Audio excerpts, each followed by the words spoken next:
ജോലി ചെയ്തു, കുറെ പൈസ ഉണ്ടാക്കി, അതിനുശേഷം ജോലി പോയി, അതിനുശേഷം കൺസ്ട്രക്ഷൻ ബിസിനസ് തുടങ്ങി. ബേസിക്കലി ഞാനൊരു കാർപ്പൻട്രി വർക്ക് ചെയ്യുന്ന ആളായിരുന്നു, മരപ്പണി. അപ്പോൾ വീടുകൾ പണിയുക, വിൽക്കുക. അപ്പോൾ ഒത്തിരി പൈസ അന്ന് ഉണ്ടാക്കാൻ പറ്റി. പക്ഷേ കർത്താവിനെ അറിഞ്ഞിരുന്നില്ല. ഹല്ലേലൂയ. കർത്താവിനെ അറിഞ്ഞിരുന്നില്ല ആ കാലഘട്ടങ്ങളിൽ. നിങ്ങൾ പറഞ്ഞാൽ വിശ്വസിക്കില്ല, സ്വർഗസ്ഥനായ പിതാവ് പോലും ചെല്ലാൻ അറിയില്ല. Hallelujah, hallelujah. പക്ഷെ അങ്ങനെയുള്ള ഒരു വ്യക്തിയെ കർത്താവിന് ആരെ ആവശ്യം? കർത്താവിന് ആരെ ആവശ്യം? നിങ്ങൾ പറഞ്ഞേ, ഉറക്കെ പറഞ്ഞേ. പാപികളെ. കർത്താവിന് ഏറ്റവും ഇഷ്ടം ആരെയാണെന്നറിയാവോ? ഒന്നും അറിയാത്തവരെയാ. ബുദ്ധിമാന്മാരെയൊന്നും കർത്താവിന് വേണ്ട. കർത്താവിന് ഏറ്റവും ഇഷ്ടം ഒന്നും അറിയില്ല, പാവം, അവരൊന്നും അറിയില്ല. പക്ഷെ നിങ്ങൾ വിചാരിക്കരുത്, അവരെ തള്ളിക്കളയരുത്. കർത്താവിന് അവരോട് ഭയങ്കര സ്നേഹം. അല്ലെങ്കിൽ ഇന്ന് ഇവിടെ എനിക്ക് നിൽക്കാൻ കർത്താവ് അനുവദിക്കില്ല. Hallelujah, hallelujah, hallelujah. അപ്പൊ ഞാൻ പറഞ്ഞത് എന്താ വെച്ചാല്, ആ കാലഘട്ടങ്ങളിൽ കർത്താവ് എന്നോട് ചെയ്ത ഒരു കരുണ എന്ന് വെച്ച് കഴിഞ്ഞാല്, ആ കാലഘട്ടങ്ങളിൽ എന്നെ അത്രമാത്രം സ്നേഹിച്ച കാരനാണ് എന്നെ ഒരു അപകടത്തിൽ നിന്നോ ഒന്നിനും പെടാതെ. അല്ലെങ്കിൽ നിങ്ങൾ വിചാരിക്കുന്നുണ്ടോ, അമേരിക്കയിൽ ചെന്നു കള്ളു കുടിച്ചു, ഞാൻ വണ്ടി ഓടിക്കുക കള്ളു കുടിച്ചിട്ട്, എന്നിട്ട് എനിക്ക് DUI കിട്ടി. ഹല്ലേലൂയ. അതൊക്കെ വണ്ടി ഇടിച്ച് വേണമെങ്കിൽ മരിച്ചു പോവാം. ഹല്ലേലൂയ. പക്ഷെ കർത്താവിന് എന്നെ കൊണ്ട് ഒരു ആവശ്യം ഉണ്ടായിരുന്നു. ഞാൻ ഉച്ചയ്ക്ക് ഒരു ബോട്ടിൽ കള്ളു കുടിച്ചു, ഒരു ബോട്ടിൽ മദ്യം കുടിച്ചു, ഒറ്റ ബോട്ടിൽ ഉച്ചയ്ക്ക് ഒരു ബോട്ടിൽ മദ്യം കുടിച്ച് അതിന് ശേഷം എൻ്റെ വണ്ടി എടുത്ത് ഞാൻ വീട്ടിലോട്ട് പോണ വഴിക്ക് പോലീസിനെ ആരോ വിളിച്ച് പറഞ്ഞു, ഈ വണ്ടി പോകുന്നത് ശരിയല്ല.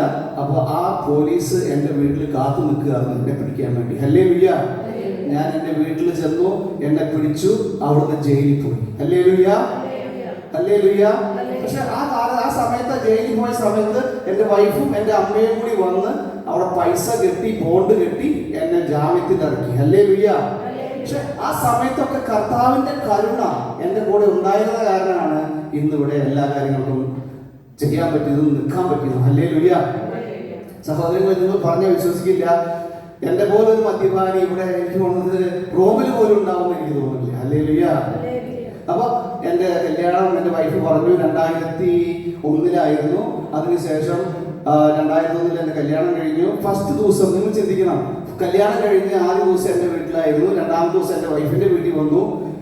ഒരു അരമണിക്കൂർ കഴിഞ്ഞപ്പോൾ എൻ്റെ കൂട്ടുകാരുടെ വിളി വന്നു. തൃശ്ശൂരാണ് എൻ്റെ വീട്. അപ്പോൾ കൂട്ടുകാരുടെ വിളി വന്നു, നമുക്ക് ബാറിൽ പോകാന്ന് പറഞ്ഞു. ഞാൻ അങ്ങനെ ബാറിൽ പോയി. അപ്പോൾ ഫസ്റ്റ് ദിവസം ഭാര്യയുടെ വീട്ടിലാന്ന് ആലോചിക്കണം.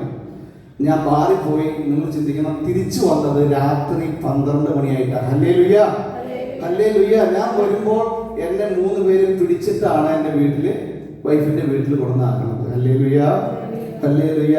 നിങ്ങളൊന്ന് ചിന്തിച്ചു നോക്കി അന്നത്തെ ഭാര്യയുടെ വിഷമം എന്താന്ന്. ഹല്ലേലൂയ. പക്ഷെ അന്ന് എനിക്ക് അറിയില്ലായിരുന്നു, ബോധമില്ലായിരുന്നു, അറിയില്ലായിരുന്നു. അപ്പൊ അങ്ങനെ എന്നെ സഹിച്ചു. ഹല്ലേലൂയ. അപ്പൊ ഒരു വ്യക്തി ആ ജീവിതത്തെ സഹിക്കുകയാണ്. ഒരു ത്യാഗമെടുത്ത് എന്നെ സ്വീകരിക്കാനുള്ള മനസ്സ്. അന്ന് എൻ്റെ വൈഫ് പറഞ്ഞത് ഓർക്കുന്നുണ്ട്, എന്റെ കാലിൽ പിടിച്ചിട്ട് കരഞ്ഞ് പറയുകയാണ്, ഇതാണല്ലോ എൻ്റെ വിധി. Hallelujah, hallelujah. അപ്പൊ അങ്ങനെ ഉണ്ടാകുന്ന ഒരു വ്യക്തിയെ ഈശോയ്ക്ക് മാറ്റി, ഈശോയുടെ ശുശ്രൂഷകനാക്കി മാറ്റാവുന്നുണ്ടെങ്കിൽ നിങ്ങളുടെ ഓരോരുത്തരുടെയും ജീവിതത്തിലുള്ള എന്തെല്ലാം പ്രശ്നം കൊണ്ടാണോ നിങ്ങളിലൂടെ കടന്നു വന്നിരിക്കുന്നത്, ദൈവത്തിന് അസാധ്യമായത് ഒന്നുമില്ല. ദൈവത്തിന് അസാധ്യം വചനം പറയുന്നുണ്ട് ലൂക്കയുടെ സുവിശേഷം, ദൈവത്തിന് അസാധ്യമായത് ഒന്നുമില്ല. ലൂക്ക 18:27 പറയുന്നുണ്ട്, മനുഷ്യന് അസാധ്യമായത് ദൈവത്തിന് സാധിക്കും. ഹല്ലേലൂയ. അപ്പൊ നിങ്ങൾ ചിന്തിക്കേണ്ട കാര്യം എന്താ വെച്ചാൽ, ഇങ്ങനെ നിങ്ങളുടെ പ്രയാസങ്ങൾ, എല്ലാവർക്കും ഈ ജീവിതത്തിൽ പ്രയാസമുണ്ട്. പ്രയാസമില്ലാത്തവർ ആരുമില്ല. എൻ്റെ ജീവിതത്തിലും ഒത്തിരി പ്രയാസങ്ങളിലൂടെ ഞാൻ കടന്നു പോയിട്ടുണ്ട്. പക്ഷെ ദൈവത്തിന്റെ കൃപ വരുമ്പോൾ അതെല്ലാം നമ്മളെ മാറ്റിമറിക്കും. ഹല്ലേലൂയ. ഒരു ചെറിയ പ്രശ്നം വരുമ്പോൾ തന്നെ നമ്മൾ പ്രയാസപ്പെട്ട കാര്യങ്ങളല്ല ദൈവം നമുക്ക് തന്നേക്കണത്. ദൈവത്തിന് അതിലും ഉപരിയായിട്ടുള്ള കാര്യങ്ങൾ ആ പ്രയാസത്തിലൂടെ നമുക്ക് ചെയ്യാൻ ഈശോയ്ക്ക് സാധിക്കും. സഹോദരങ്ങളെ, എനിക്ക് അനുഭവമുള്ള കാരണം നിങ്ങളുടെ പങ്കുവയ്ക്കുന്നത്. ഹല്ലേലൂയ.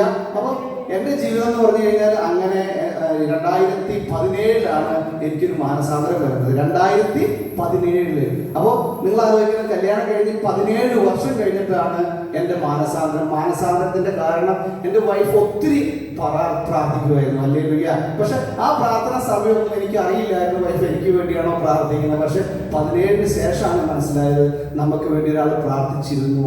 അതിൻ്റെ ഒരു കർത്താവിൻ്റെ കരുണയാണ് മാറാൻ കാരണം. സഹോദരങ്ങൾ, നിങ്ങൾ പറഞ്ഞാൽ വിശ്വസിക്കില്ല, 2017 എനിക്ക് മദ്യപാനത്തിൽ നിന്ന് എനിക്ക് ഗൗട്ട് എന്നൊരു അസുഖം പിടിച്ചു. ഗൗട്ട് എന്ന് പറഞ്ഞാൽ കാലിൽ നീര് വരും, വേദന വരും. അപ്പോൾ ഞാൻ വീട്ടിൽ അപ്പോൾ ഈ ഗൗട്ട് മാറണമെങ്കിൽ എന്ത് ചെയ്യും, ഞാൻ കുറച്ച് കൂടുതൽ കുടിക്കും. ഹല്ലേലൂയ. അപ്പോൾ പെട്ടെന്ന് ഉറങ്ങുമ്പോൾ പിന്നെ വേദന എല്ലാം മറന്നു പോകുമല്ലോ. അപ്പോൾ ഉറങ്ങി പിറ്റേ ദിവസം പക്ഷെ നേരം വെളുക്കുമ്പോൾ വീണ്ടും ആ വേദന തിരിച്ചു വരും. ഹല്ലേലൂയ. ആ കാലഘട്ടങ്ങളിൽ അങ്ങനെ ഇരിക്കുമ്പോഴാണ് ഞാൻ വീട്ടിൽ TV കണ്ടുകൊണ്ടിരിക്കുമ്പോൾ ഒരു ചേച്ചി വന്നിട്ട്, ഒരു ആൻറ്റി എൻ്റെ അടുത്ത് പറഞ്ഞു, എൻ്റെ അമ്മയുടെ ഒരു അനിയത്തി ഉണ്ട്, അനിയത്തി ഒന്ന് പറഞ്ഞു, സുനിലെ ഷാലോം ടിവിയിൽ സാക്ഷ്യങ്ങളുണ്ട്, സാക്ഷ്യം കാണണമെന്ന് പറഞ്ഞു. നീ സാക്ഷ്യം കാണ്, കർത്താവിനെ നിന്നെ സുഖപ്പെടുത്താൻ പറ്റുമെന്ന് ചോദിച്ചു. അപ്പോൾ ഞാൻ പറഞ്ഞു, ഇത്ര നാളായിട്ട് എന്നെ സുഖപ്പെടുത്തിയില്ലോ എന്ന് പറഞ്ഞു. അപ്പോൾ ചേച്ചി പറഞ്ഞു, നീ വെറുതെ കാണ്, ജസ്റ്റ് ഒന്ന് കാണാം, അപ്പോൾ നിന്നെ ഈശോ സുഖപ്പെടുത്തുമെന്ന് പറഞ്ഞു. അപ്പോൾ ഈ ചേച്ചിയുടെ അടുത്ത് ഞാൻ തട്ടിക്കയറി, ചേച്ചി പോയി. അതിനുശേഷം പെട്ടെന്ന് എൻ്റെ ആത്മാവില് എൻ്റെ ഹൃദയത്തിൽ തോന്നുകയാണ്, ഒന്ന് വെച്ച് നോക്കാം, ഇതെന്നാ പറയണത്, തട്ടിപ്പാണോ അല്ല ഇതെന്താ പരിപാടി നോക്കാമെന്ന് വെച്ച് ഞാൻ TV ചാനൽ ഓൺ ചെയ്തപ്പോഴാണ് സഹോദരങ്ങളെ മനസ്സിലായത്. അപ്പോൾ ഒരു സാക്ഷ്യം കാണുകയാണ് ഈ ഷാലോം ചാനലിൽ. അതിൽ എങ്ങനെയാണ് ആ സാക്ഷ്യം, ഒരു കൊച്ചു മക്കൾ. അപ്പോൾ വീട്ടിൽ സന്ധ്യാപ്രാർത്ഥന. അപ്പോൾ സന്ധ്യാപ്രാർത്ഥന വളരെ ഇമ്പോർട്ടൻ്റ് ആണ് അന്ന് എനിക്ക് മനസ്സിലായി. അതിന് ശേഷം മനസ്സിലായത്, അന്ന് മനസ്സിലായില്ലായിരുന്നു. അപ്പോൾ സന്ധ്യാപ്രാർത്ഥന നടന്നുകൊണ്ടിരിക്കുന്ന സമയത്ത് ആരാധന നടന്നുകൊണ്ടിരിക്കുന്ന സമയത്ത് TV-യിൽ ഈ കൊച്ചു പോയിട്ട്, അപ്പോൾ ഈ കൊച്ചിൻ്റെ അപ്പന് കണ്ണ് കാണില്ല, പാലയിലുള്ള ഒരു കൊച്ച. ഈ കൊച്ചിൻ്റെ അപ്പന് 3 വർഷമായിട്ട് കണ്ണിന് കാഴ്ച നഷ്ടപ്പെട്ടു.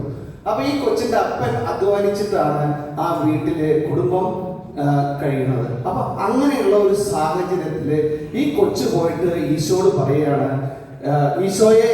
അപ്പൊ നമുക്ക് അതൊരു നമ്മുടെ ബുദ്ധിയിൽ ആലോചിക്കുമ്പോൾ അങ്ങനെയൊക്കെ നടക്കുമെന്ന് തോന്നും. ഈ സെയിം തിങ് ആയിരുന്നു എനിക്ക് തോന്നിയത്.